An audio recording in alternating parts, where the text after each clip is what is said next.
ਆਪਣੀ ਮਾਂ ਨੂੰ ਨਾਲ ਲੈ ਕੇ ਪਰਦੇਸੀ ਕਾਕੇ ਸਾਡੇ ਘਰ ਆਇਆ। ਮੇਰਾ ਮਿੱਤਰ ਉਹਨਾਂ ਦੀ ਹਰ ਗੱਲ ਦਾ ਹਾਂ ਵਿੱਚ ਉੱਤਰ ਦੇ ਰਿਹਾ ਸੀ। ਅਸੀਂ ਦੋਵੇਂ ਪਤੀ ਪਤਨੀ ਉਹਨਾਂ ਕੋਲ ਜਾ ਬੈਠੇ। ਅਜੇ ਗੱਲਾਂ ਬਾਤਾਂ ਹੋ ਰਹੀਆਂ ਸਨ, ਸਾਡੇ ਕੋਲ ਰਾਣੀ ਦੀਆਂ ਸਹੇਲੀਆਂ ਕੁੱਕੀ ਤੇ ਸ਼ੰਮੀ ਆ ਗਈਆਂ। ਕੁੱਕੀ ਨੇ ਕਿਹਾ, ਅੰਕਲ ਜ਼ਰਾ ਅੰਦਰ ਆਇਓ ਨਾ। ਮੈਂ ਉਹਨਾਂ ਮਹਿਮਾਨਾਂ ਵਿੱਚੋਂ ਉੱਠ ਕੇ ਅੰਦਰ ਕੁੜੀਆਂ ਕੋਲ ਗਿਆ। ਰਾਣੀ ਨੇ ਰੋਂਦੀ ਜਿਹੀ ਆਵਾਜ਼ 'ਚ ਕਿਹਾ, ਡੈਡੀ ਮੈਂ ਨਹੀਂ ਜਾਣਾ ਬਾਹਰ ਬੂਹਰ।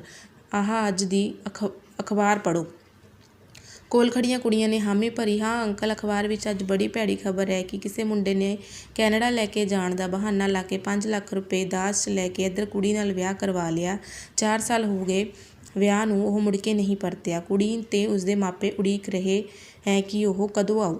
ਮੈਂ ਖਬਰ ਸੁਣ ਕੇ ਘਬਰਾ ਤਾਂ ਗਿਆ ਸੀ, ਪਰ ਉਹਨਾਂ ਦਾ ਮਨ ਟਿਕਾਉਣ ਲਈ ਕੁੜੀਆਂ ਨੂੰ ਕਿਹਾ, ਖਬਰ ਤਾਂ ਭਾਵੇਂ ਠੀਕ ਹੈ, ਪਰ ਹਰੇਕ ਮੁੰਡਾ ਇਉਂ ਨਹੀਂ ਕਰਦਾ ਭਾਵ ਐਵੇਂ ਨਹੀਂ ਕਰਦਾ।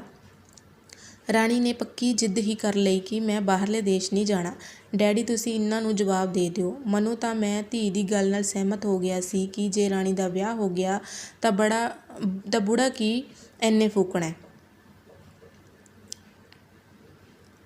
ਪਰ ਉਤਲੇ ਮਨੋਂ ਮੈਂ ਦੱਸਿਆ, ਇਹ ਬੰਦੇ ਬਹੁਤ ਚੰਗੇ ਐ, ਤੂੰ ਬੇਟੀ ਹੱਠ ਨਾ ਕਰ ਮੀਨਸ ਜਿੱਦ ਨਾ ਕਰ। ਅਸੀਂ ਤੇਰੇ ਜ਼ਿੰਮੇਵਾਰ ਮਾਪੇ ਹਾਂ, ਉੱਧਰ ਜਾ ਕੇ ਤੂੰ ਮੌਜਾਂ ਕਰੇਂਗੀ। ਕੁੜੀ ਨੇ ਮੇਰੇ ਵੱਲ ਲਾਲ ਅੱਖ ਕੱਢਦੀ ਨੇ ਕਿਹਾ, ਤੁਸੀਂ ਮੈਨੂੰ ਟੂਲ ਬਣਾ ਕੇ ਆਪ ਤਾਂ ਸਾਰਾ ਟੱਬਰ ਵਿਦੇਸ਼ ਜਾਣ ਦੇ ਮਾਰੇ ਮੈਨੂੰ ਬੁੱਢੇ ਦੇ ਲੜ ਲਾ ਰਹੇ ਹੋ। ਟੂਲ ਬਣਾ ਕੇ ਮੀਨਸ ਬੱਚੇ ਕੀ ਸਾਧਨ, ਇੱਕ ਜ਼ਰੀਆ, ਵਸੀਲਾ ਬਣਾ ਕੇ ਉਹਨੂੰ ਬਾਹਰ ਭੇਜ ਰਹੇ ਹੈ। ਮੈਂ ਕੋਈ ਖੂਹ ਟੋਬਾ ਗੰਦਾ ਕਰ ਦੂੰ।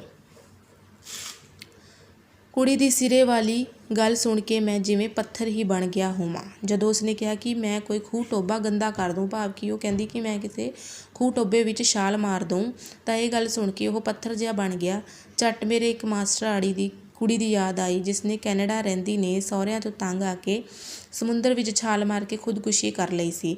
ਮੈਂ ਆਪਣੀ ਧੀ ਨੂੰ ਬੁੱਕਲ ਵਿੱਚ ਲਿਆ ਤੇ ਕਿਹਾ, ਬੇਟੀ ਤੈਨੂੰ ਮੈਂ ਹੁਣ ਕਦੇ ਵੀ ਬਾਹਰ ਜਾਣ ਲਈ ਤੰਗ ਨਹੀਂ ਕਰਾਂਗਾ, ਤੂੰ ਬੇਫਿਕਰ ਹੋ ਜਾ। ਮੈਂ ਉੱਥੋਂ ਬਾਹਰ ਆ ਕੇ ਘਰ ਬੈਠੇ ਬੰਦਿਆਂ ਨਾਲ ਰਸਮੀ ਜਿਹੀਆਂ ਗੱਲਾਂ ਕੀਤੀਆਂ। ਜਦੋਂ ਉਹਨਾਂ ਨੇ ਲੜਕੀ ਵੇਖਣ ਲਈ ਗੱਲ ਤੋਰੀ ਤਾਂ ਮੈਂ ਪਤਨੀ ਤੇ ਮੇਰੇ ਮਿੱਤਰ ਨੂੰ ਲੈ ਕੇ ਬਾਹਰ ਆਇਆ। ਅਸੀਂ ਤਿੰਨੇ ਕਮਰੇ ਵਿੱਚ ਬੈਠ ਗਏ। ਮੈਂ ਮਿੱਤਰ ਨੂੰ ਦੁੱਧ ਵਰਗਾ ਚਿੱਟਾ ਜਵਾਬ ਦੇ ਦਿੱਤਾ, ਵੇਖ ਭਾਈ, ਤੈਨੂੰ ਜਿਹੜੀ ਤਕਲੀਫ ਅਸੀਂ ਦਿੱਤੀ ਹੈ ਉਸ ਦੀ ਤੇਥੋਂ ਮਾਫ਼ੀ ਮੰਗਦੇ ਹਾਂ, ਪਰ ਸਾਡੀ ਧੀ ਕਹਿੰਦੀ ਹੈ ਕਿ ਜੇ ਮੇਰਾ ਇਸ ਬੁੜੇ ਨਾਲ ਸਿਰ ਨਰੜ ਮੀਨਸ ਵਿਆਹ ਕਰੋਗੇ ਤਾਂ ਮੈਂ ਪਹਿਲਾਂ ਹੀ ਖੁਦਕੁਸ਼ੀ ਕਰ ਲਵਾਂਗੀ। ਅਸੀਂ ਇੱਥੇ ਰਿਸ਼ਤਾ ਨਹੀਂ ਕਰਨਾ। ਮੇਰੀ ਪਤਨੀ ਦੇ ਵੀ ਕੋਈ ਚੰਗੀ ਸੋਚ ਮਨ ਵਿੱਚ ਆ ਗਈ ਸੀ। ਉਸਨੇ ਮੇਰੀ ਹਾਂ ਵਿੱਚ ਹਾਂ ਮਿਲਾ ਦਿੱਤੀ। ਤੁਸੀਂ ਸਾਰੇ ਬਾਹਰ ਜਾਣ ਦੇ ਮਾਰੇ ਮੈਨੂੰ ਟੂਲ ਬਣਾ ਕੇ ਵਰਤ ਰਹੇ ਹੋ, ਮੈਨੂੰ ਤੁਸੀਂ ਬੁੜੇ ਦੇ ਗੱਲ ਲਾ ਰਹੇ ਹੋ।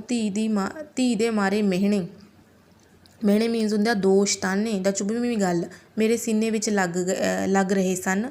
ਮੈਂ ਹੁਣ ਪੱਕਾ ਫੈਸਲਾ ਕਰ ਲਿਆ ਸੀ ਕਿ ਮੈਂ ਆਪਣੀ ਧੀ ਦਾ ਵਿਆਹ ਇੱਧਰ ਹੀ ਕਰਾਂਗਾ। ਸੋਚਿਆ ਸੀ ਚਲੋ ਕਿ ਮੈਂ ਤਾਂ ਇੱਥੇ ਜ਼ਿੰਦਗੀ ਚੰਗੀ ਮਾੜੀ ਕੱਟ ਹੀ ਲੈਣੀ ਹੈ। ਆਹ ਕੁੜੀ ਦੇ ਬਹਾਨੇ ਦੋਵਾਂ ਮੁੰਡਿਆਂ ਨੂੰ ਵੀ ਵਿਦੇਸ਼ ਭੇਜ ਦੇਵਾਂਗਾ। ਇਸ ਦੇਸ਼ ਵਿੱਚੋਂ ਖੱਪ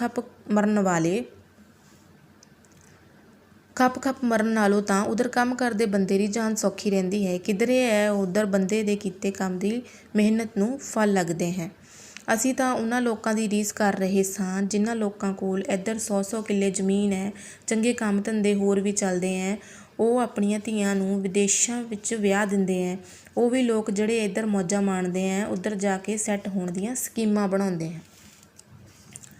ਆਹ ਅਖਬਾਰਾਂ ਵਿੱਚ ਆਮ ਹੀ ਆਪਾਂ ਠੱਗੀ ਠੋਰੀ ਦੀਆਂ ਖਬਰਾਂ ਪੜ੍ਹਦੇ ਰਹਿੰਦੇ ਹਾਂ। ਇੱਥੋਂ ਗਏ ਮੁੰਡੇ ਆਪ ਸੈੱਟ ਹੋਣ ਦੇ ਮਾਰੇ ਮੇਮਾਂ ਨਾਲ ਫਰਜ਼ੀ ਵਿਆਹ ਕਰਵਾ ਲੈਂਦੇ ਹੈ, ਬੱਚੇ ਵੀ ਹੋ ਜਾਂਦੇ ਹੈ। ਫਿਰ ਇੱਧਰ ਦੇਸ਼ ਵਿੱਚ ਆ ਕੇ ਚੰਗੀਆਂ ਪੜ੍ਹੀਆਂ ਲਿਖੀਆਂ ਕੁੜੀਆਂ ਨਾਲ ਵਿਆਹ ਕਰਾ ਕੇ ਦਾਜ ਬਟੋਰ ਕੇ ਲੱਖਾਂ ਰੁਪਏ ਲੈ ਜਾਂਦੇ ਹੈ। ਕੁੜੀ ਵਿਚਾਰੀ ਸਾਲਾਂ ਬੱਧੀ ਉਹਦੀ ਉਡੀਕ ਕਰਦੀ ਕਿਸੇ ਪਾਸੇ ਜੋਗੀ ਨਹੀਂ ਰਹਿੰਦੀ। ਜੇ ਅਜਿਹੇ ਲਾਲਚੀ ਵਿਆਹ ਕਰਵਾ ਕੇ ਕੁੜੀ ਨੂੰ ਨਾਲ ਲੈ ਵੀ ਜਾਂਦੇ ਹੈ ਤਾਂ ਉੱਧਰ ਲਿਜਾ ਕੇ ਛੱਡ ਦਿੰਦੇ ਹੈ। ਮੇਰੀ ਧੀ ਨੇ ਪਰਦੇਸ਼ ਨਾ ਜਾਣ ਦੀ ਅੜੀ ਕਰਕੇ ਮੇਰੇ ਕਪਾਟ ਖੋਲ੍ਹ ਦਿੱਤੇ ਮੀਨਸ ਮੇਰਾ ਦਿਮਾਗ ਖੋਲ੍ਹ ਦਿੱਤਾ। ਮੈਂ ਆਪਣੀ ਰਾਣੀ ਧੀ ਨੂੰ ਪਰਦੇਸ਼ ਨਹੀਂ ਭੇਜਾਂਗਾ, ਕਦੀ ਨਹੀਂ, ਹਰਗਿਜ਼ ਨਹੀਂ ਮੀਨਸ ਨਹੀਂ, ਕਿਸੇ ਕੀਮਤ 'ਤੇ ਨਹੀਂ। ਸੋ ਬੱਚੇ, ਹੁਣ ਇਸ ਪਾਠ ਵਿੱਚ ਸਾਨੂੰ ਕੀ ਸਿੱਖਿਆ ਮਿਲਦੀ ਹੈ? ਇਹ ਉਪਰੋਕਤ ਕਹਾਣੀ ਵਿੱਚ ਦੱਸਿਆ ਗਿਆ ਹੈ ਕਿ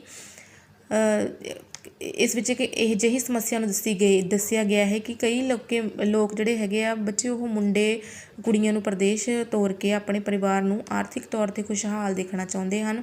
ਲੇਖਕ ਅਤੇ ਉਸਦੀ ਪਤਨੀ ਨੇ ਪੱਕਾ ਇਰਾਦਾ ਬਣਾ ਲਿਆ ਸੀ ਕਿ ਉਹ ਆਪਣੀ ਕੁੜੀ ਨੂੰ ਪ੍ਰਦੇਸ਼ ਭੇਜ ਕੇ ਹੀ ਸਾਡੀ ਸਮਾਜ ਵਿੱਚ ਸ਼ਾਨ ਸ਼ੌਕਤ ਬਣੇਗੀ। ਹਾਲਾਂਕਿ ਉਹਨਾਂ ਦੀ ਧੀ ਰਾਣੀ MA ਕਰਕੇ B.Ed ਕਰ ਚੁੱਕੀ ਸੀ, ਪਰ ਫਿਰ ਵੀ ਉਹ ਆਪਣੀ ਲੜਕੀ ਨੂੰ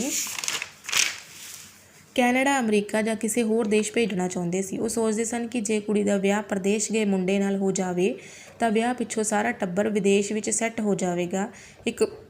ਇੱਕ ਮੁੰਡਾ ਅਚਾਨਕ ਕੈਨੇਡਾ ਤੋਂ ਵਿਆਹ ਕਰਾਉਣ ਲਈ ਆਇਆ। ਮੁੰਡੇ ਨਾਲ ਵਿਆਹ ਦੀ ਗੱਲ ਕਿਸੇ ਰਾਹੀਂ ਹੋਈ, ਪਰ ਉਸ ਦੀ ਉਮਰ 40-45 ਸਾਲ ਸੀ। ਉੱਧਰ ਧੀ ਨੇ ਬਾਹਰ ਨਾ ਜਾਣ ਦੀ ਪੱਕੀ ਜਿੱਦ ਕਰ ਲਈ ਸੀ, ਕਿਉਂਕਿ ਉਸਨੇ ਖਬਰਾਂ ਪੜ੍ਹੀਆਂ ਤੇ ਸੁਣੀਆਂ ਹੋਈਆਂ ਸਨ। ਕਿਸੇ ਤਰ੍ਹਾਂ ਬਾਹਰ ਵਾਲੇ ਉੱਥੇ ਵਿਆਹ ਕਰਾ ਕੇ ਧੋਖੇ ਨਾਲ ਇੱਧਰੋਂ ਕੁਆਰੀਆਂ ਕੁੜੀਆਂ ਨੂੰ ਵਿਆਹ ਕੇ ਲੈ ਜਾਂਦੇ ਹਨ। ਮਾਪਿਆਂ ਕੋਲੋਂ ਲੱਖਾਂ ਰੁਪਇਆ ਕੈਸ਼ ਦਾਜ ਦੇ ਰੂਪ ਵਿੱਚ ਹੜੱਪ ਕਰ ਜਾਂਦੇ ਹਨ। ਲੜਕੀ ਉੱਧਰ ਬੁਲਾਉਣ ਦੇ ਲਾਰੇ ਕਰਕੇ ਹਮੇਸ਼ਾ ਉਡੀਕਦੀ ਰਹਿ ਜਾਂਦੀ ਹੈ। ਕਹਾਣੀਕਾਰ ਨੇ ਇਸ ਕਹਾਣੀ ਰਾਹੀਂ ਪ੍ਰਵਾਸੀ ਮੁੰਡਿਆਂ ਦੇ ਖਿਲਵਾੜ ਦਾ ਪਰਦਾ-ਫਾਸ਼ ਕੀਤਾ ਹੈ। ਭਾਵ ਕਿ ਪ੍ਰਵਾਸੀ ਜਿਹੜੇ ਹੁੰਦੇ ਆ ਬੱਚੇ, ਜਿਹੜੇ ਦੂਜੇ ਦੇਸ਼ ਵਿੱਚ ਰਹਿੰਦੇ ਹਨ, ਉਹਨਾਂ ਮੁੰਡਿਆਂ ਦੇ ਖਿਲਵਾੜ ਦਾ ਪਰਦਾ-ਫਾਸ਼ ਕੀਤਾ ਹੈ ਕਿ ਉਹ ਕਿਸ ਤਰ੍ਹਾਂ ਇੱਧਰ ਕੁੜੀਆਂ ਨੂੰ ਉੱਧਰ ਲੈ ਜਾਂਦੇ ਹਨ ਜਾਂ ਫਿਰ ਵਿਆਹ ਕਰਵਾ ਕੇ ਦਾਜ ਲੈ ਕੇ ਛੱਡ ਜਾਂਦੇ ਸਨ। ਸੋ ਬੱਚੇ, ਇਹ ਸੀ ਆਪਣਾ ਸੈਕਿੰਡ ਚੈਪਟਰ, ਪ੍ਰਦੇਸ਼ ਨਾ ਤੂੰ ਤੋਰੀ ਬਾਬਲਾ। ਹੁਣ ਤੁਸੀਂ ਇਸ ਚੈਪਟਰ ਨੂੰ ਚੰਗੀ ਤਰ੍ਹਾਂ ਪੜ੍ਹਨਾ ਹੈ ਅਤੇ ਇਸ ਦੇ ਔਖੇ ਸ਼ਬਦਾਂ ਨੂੰ ਯਾਦ ਕਰਨਾ ਹੈ। So thank you so much ਬੱਚੇ, have a nice day।